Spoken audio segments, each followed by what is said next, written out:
But used cars sometimes come with unpleasant surprises. Things like odd smells, squeaky brakes, and dents that went unnoticed until you pulled off the lot.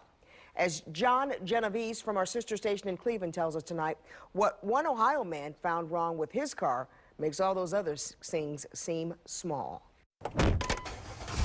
For 2 weeks, he was driving this Jetta all around the tri-state. Went out to dinner one night. The car started making a strange noise inside the passenger seat.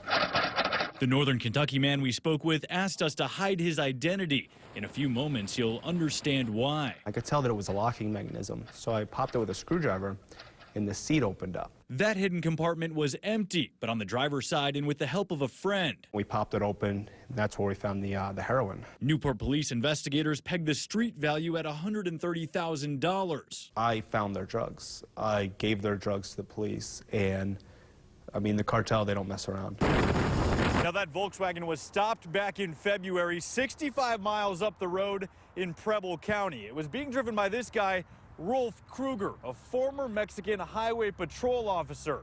And according to federal court documents, the cartel threatened to kill his family if he didn't start hauling heroin across the country. The Ohio State Highway Patrol found 3 kilos worth in a hidden compartment behind the dash. The car was eventually released, wound up in an impound lot, and later at the Columbus Fair auto auction.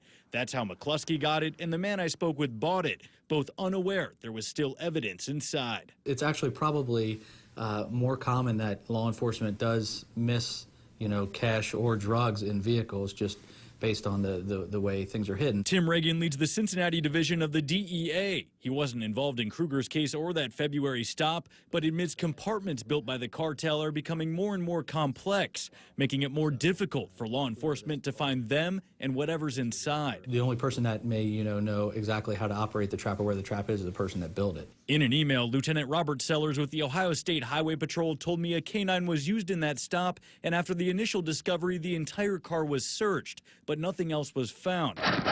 That is until 8 months later, by a guy just hoping to buy a reliable ride. Walking on the lot at a car dealership, would you have ever thought in a million years that you'd be purchasing a cartel car? Absolutely not.